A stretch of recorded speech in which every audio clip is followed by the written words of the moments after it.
Bonsoir Jacques Zanetta, je vois que vous avez bien lavé votre pull, bravo. Voilà, alors nous allons parler littérature, mais littérature suisse. Suisse romande même, vous allez voir, c'est vraiment une édition qui marche très très fort et la diversité est remarquable. Et on commence avec un feu d'artifice, la Fondation Martin Bonnemer, les bilatérales, vous voyez, ça marche aussi dans la littérature, a signé un contrat avec les presses universitaires de France pour réimprimer les trésors qu'ils ont à la Fondation Bonnemer. Et c'est remarquable, le premier traité de médecine de Ambroise Paré. Vous avez des fables de Étienne Perret, ça date de 1545.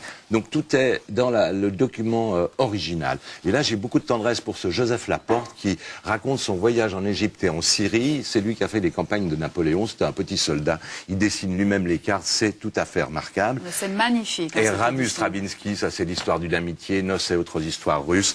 Là aussi, c'est remarquable. Cette amitié helvético-russe, donc entre Igor Stravinsky et Charles-Ferdinand Rabu. Aux éditions Mondo, vous avez Papier découpé. Ça, je crois que vous aimez bien le pays d'en haut. Ça, et dans très, très beau. la tradition et aussi dans la modernité. C'est un très très beau cadeau de Noël. Magnifique. Aux éditions Slatkin, aussi un excellent et très beau bouquin par le guide Péroudin, qui est aussi un excellent photographe. Ça, c'est très beau. Slatkin, c'est très actif. Vous voyez, et par exemple, ils viennent de sortir les mémoires un peu de Roger de Disbach. C'est notre ami Roger. Donc c'est tout tomber. Oui, c'est très solide, l'édition suisse romande. Là, Roger, c'est un formidable enquêteur. Et là, c'est aussi une excellente référence. Toujours chez Slatkin, de la soie au béton. C'est les mémoires d'une gardienne de prison, aussi bien à Saint-Antoine qu'à Chandelon. Elle était coiffeuse au début, puis après elle est devenue gardienne de prison. Ça, c'est ce qu'on appelle une reconversion. Une reconversion. Et toujours chez Slatkin, l'arme à l'œil, safari photo urbain de notre ami Eric Aldag avec un commentaire de notre ami Thierry Meury. Voilà. Et puis du côté de chez Favre, il se passe toujours quelque chose. Marcel Imson, Béjart, Secret, de très très belles photos avec un texte accompagné de Pastori, notre ami Jean-Pierre Pastori. Et également chez Favre, les experts mode d'emploi, ça c'est le commissaire Marlet qui nous donne tous les tuyaux lorsqu'il y a une enquête de police. C'est assez extraordinaire. Et d'ailleurs, certainement, certains malfrats vont le lire et puis vont s'en inspirer. Donc là, pour les experts... Affaire à suivre. Affaire à suivre, enquête et filature. Et puis, chez Métropolis, j'aime beaucoup ce guide des hébergements insolites. On en avait parlé à Dolce Vita, vous vous souvenez.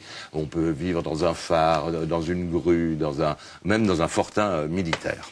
Littérature pure, alors Juan Valera, ça c'est un classique de la littérature espagnole chez Zoé. Marlise Pietri a fait ce choix de le retraduire. C'est excellent, c'est vraiment une référence pour si on ne connaît pas trop la littérature espagnole. C'est à lire. À lire. Anne Cuneo, notre consoeur qui publie chaque année une saga, Zaïda, chez Campiche. C'est toujours d'excellentes factures. Elle écrit bien quand même. Elle écrit bien. Et Jean-Michel Olivier, La vie mécène. Alors, à l'âge d'homme, ça c'est l'histoire un peu dans l'actualité genevoise qui s'est passé. C'est un peu un livre à tiroir.